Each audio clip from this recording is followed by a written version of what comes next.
What if the strength that you need is not in the next self-help book, but is in the presence of God? I want you to listen to this message today, because there are some things in your life that can't be fixed until the presence of God enters your life. Here is a prime example. Do you remember the story in the Bible of Simon Peter and how he needed money to pay his taxes? And after he had been fishing, he couldn't find any fish. He couldn't get any fish, even though he was a former fisherman. He had skill at fishing, but he couldn't get the fish that he needed in order to help pay his taxes. Well, he met Jesus. Jesus sent him back out to get the fish that he needed. And it was a miracle that was done in the Bible to where so much fish was caught. I believe they call it the 153 fish miracle, but they caught so much fish that their nets were breaking. I want to talk to you about how some things in your life can't be done until the presence of God enters. And sometimes we think it has to be grand. It has to be like this miracle that happens in our life when God enters. But God doesn't just do miracles. He does practical. Like, God will do small things in your life. He'll help you achieve small things. He'll help you do small things and big things in your life. And sometimes we are expecting it to look like a grand miracle. But what if you spend time in God's presence and he tells you how to do something? What if you spend time in God's presence and he gives you step-by-step revelations? What if you spend time in God's presence?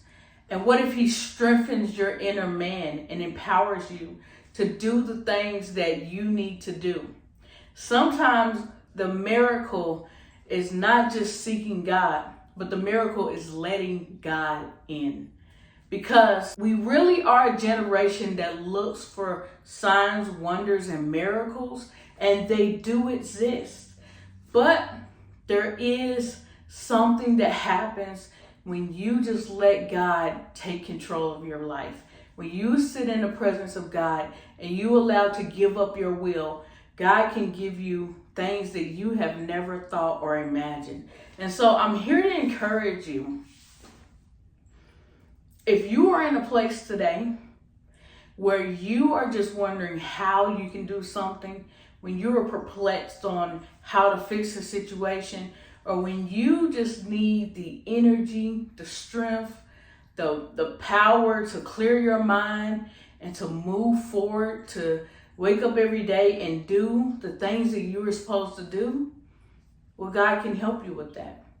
And so I wanted to talk to you today about the strength of being in God's presence.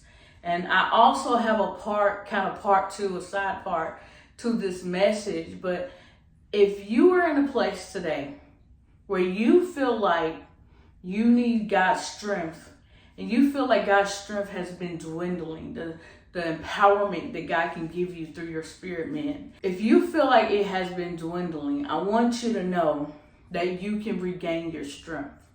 Here's a Bible verse. 1 Chronicles chapter 16, verse 11. Look to the Lord and his strength. Seek his face always. That's what I want to encourage you to do today. Look to the Lord and his strength and seek God's face always. Before you make your next move, before you do the next big idea that you have, or even before you try to figure out your situation that you may be in right now, look to God always. Seek his face and ask him questions. I know it's not easy. I know it's easier for us to go to our phone and talk to ChatGPT or talk to Google, or again, read a self-help book to see what we should do. But sometimes God has a different path for you. He has a different revelation for you. Or God can tell you exactly how to do something to help you do it faster or better than the regular sources that we are used to going to. We have to retrain our mind to know that God is really the source and the strength that we need to pull from, and not what the world can so easily offer us. Sometimes we want to do things for convenience, but doing things the right way, doing things the hard way, usually is doing things God's way. So if this is you, I want to encourage you. Immerse yourself in the presence of God. Do things to help yourself. Even some people have been losing hope. And this is a time where God doesn't want us to lose hope. So many people are speaking of what God is going to do very soon. And I believe that a lot of shifts and changes are coming between now and December. And that we need to be strongly rooted and planted in God to be able to handle those shifts, to be able to know what God is doing in our lives personally. So I want to challenge you to submerge yourself into the presence of God. Do things like read your Bible, worship, praise, spend time by yourself in quietness, stillness, so you can hear the voice of God. Tell God all your problems. Don't hold anything back from God. And just know that if you had a flame and you once felt like you were on fire for God, do not lose your flame. All you have to do is feed your spirit. Feed your spirit, man. And the more that you feed your spirit, the more that flesh will die. Even for some of us, we have to fast. And even for me, I don't know everything about fasting, but I'm trying to get into learning it because I know it's something I need to know how to do well and properly in order to upgrade my spiritual life. So there are things that we all can do. There are things that we can do that will help us be able to feed our spirit and be firmly grounded in God. But I want you to know that sometimes your strength is found in the presence of God.